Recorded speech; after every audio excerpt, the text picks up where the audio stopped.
teman-teman ya kena cancel ya. Oh jadi emang bukan dari kesalahan LPK ya, tapi emang dari perusahaannya memang ada kendala gitu yang mengakibatkan cancel job gitu. Yang susah itu katanya kan menghadapi omongan tetangga. Bro, gimana katanya sudah lulus ke Jepang nggak berangkat gitu.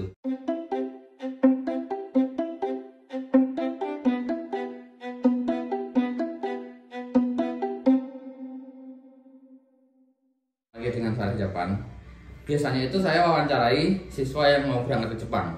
Nah, kali ini di samping saya itu ada calon peserta TG yang tangguh. Kenapa tangguh? Ya, kenalan dulu kita. Namanya siapa, Mas? Perkenalkan, saya Oding dari Subang, Jawa Barat. Ya. Kenapa saya bilang tangguh? Mas Oding ini proses belajar bahasa Jepang sampai berangkat butuh waktu berapa lama?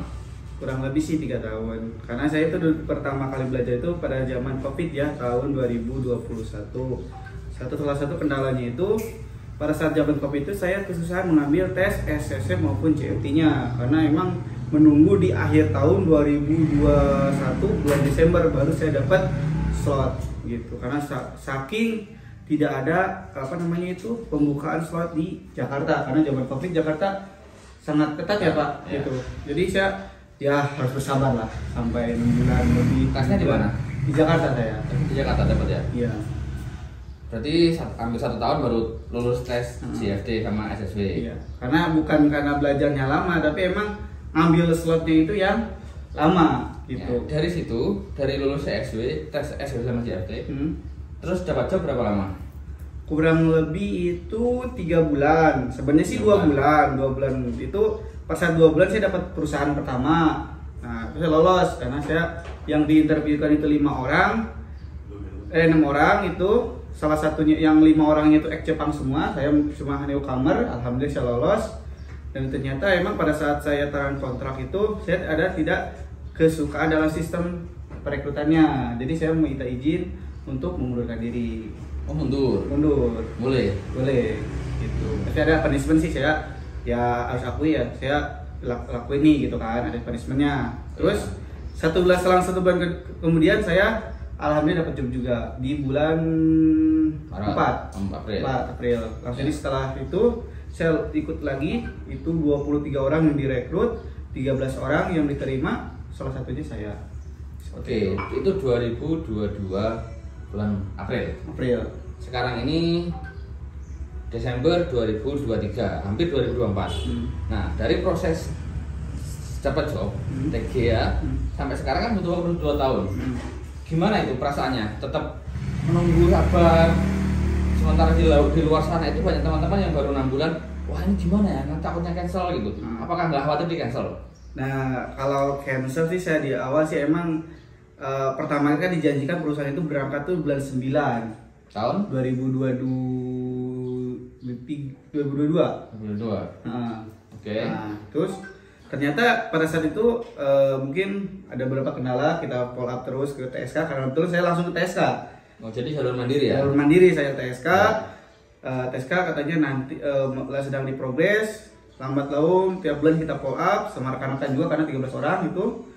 Dan di akhir 2022 bulan Desember itu ada info nanti katanya ada pengumuman di bulan 3 2023. Oke. Nah, itu ada meeting sama perusahaan, dan perusahaan menjelaskan karena ini perusahaannya baru, dia modelnya hakeng. Jadi istilahnya mohon maaf karena dari kemarin itu bukannya dokumen tidak diproses, tapi emang beberapa dokumen yang untuk pengajuan keimigrasiannya perusahaan itu belum lengkap gitu ya. Kami dalam arti sedih, tapi dalam arti ya paham. Jadi saya misalnya karena emang kendalanya di perusahaan gitu. Jadi mungkin perusahaan baru ingin merekrut program bisa kerja mandiri, itu istilahnya dia perusahaannya belum bisa melengkapi. Dan akhirnya di bulan 3 itu benar, itu nanti kita disuruh MCU dan diselesaikan kita di bulan 6. Oke. Nah, bulan tapi 6 2023. Nah, itu kalau saya tuh bulan 7, Pak. Teman saya 3 orang itu bulan 6. Dia turun di bulan 9 tanggal 25-an kemarin. Oh, ceweknya.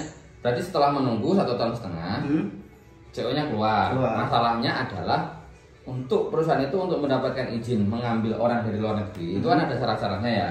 Nah, awalnya karena nggak tahu, jadi perusahaan itu syaratnya banyak salah, banyak revisi. Itu yang bikin lama ya. Oke. Ya, jadi ya lumayan sih kita saya sih pribadi ya menguatkan diri lah gitu kan. Kebetulan saya juga sih istilahnya selain dari ambil ini saya juga bekerja di salah satu lembaga. Saya ngurus-ngurus juga, jadi saya paham oh ternyata mengurus kelembagaan itu nggak semudah yang ini. Jadi ada beberapa faktor yang mempengaruhi keberangkatan, pengurusan juga gitu. Itu juga kemarin ada teman-teman yang kena cancel ya. Oh jadi emang bukan dari kesalahan LPK ya, tapi emang dari perusahaannya memang ada kendala gitu yang memang cancel job gitu. Yang susah itu katanya kan menghadapi omongan tetangga. Bro, gimana katanya sudah lulus ke Jepang nggak berangkat gitu? Ya alhamdulillah. Yang dua tahun. Ada nggak ditanya sama tetangga? Ada sih, sebenarnya ada. Apalagi orang tua udah nyanyiin dari setahun tahun terakhir itu. Cara kuatnya gimana? Ya Bismillah aja. Saya pribadi sih minta doa aja ke ibu saya, istilahnya minta doanya aja gitu kan. Jangan istilahnya sujon. Khawatirnya kalau kayak orang tua, oh ini mah kayaknya dimanfaatkan PK-nya. Saya selalu menjelaskan istilahnya, karena saya yang apply sendiri, saya paham pimpinan saya itu emang orang yang mana. Gak mungkin istilahnya menahan-nahan saya dan sebagainya gitu, karena saya daftar sendiri kan, udah tahu progresnya gitu kan. Jadi saya mengedukasi ke namanya orang tua gitu kan. Nah, alhamdulillah sedikit orang tua paham istilahnya kekhawatiran, oh anak ini khawatirnya akan dimanfaatkan gitu kan itunya. Dan diiniin gitu. Alhamdulillah orang tua paham dan warga sekitar memang sedikit ngomel juga kan. Jadi kadang-kadang saya saking ininya, karena saya udah males pulang ke rumah, udah saya tinggal di salah satu LPK di Cikarang gitu.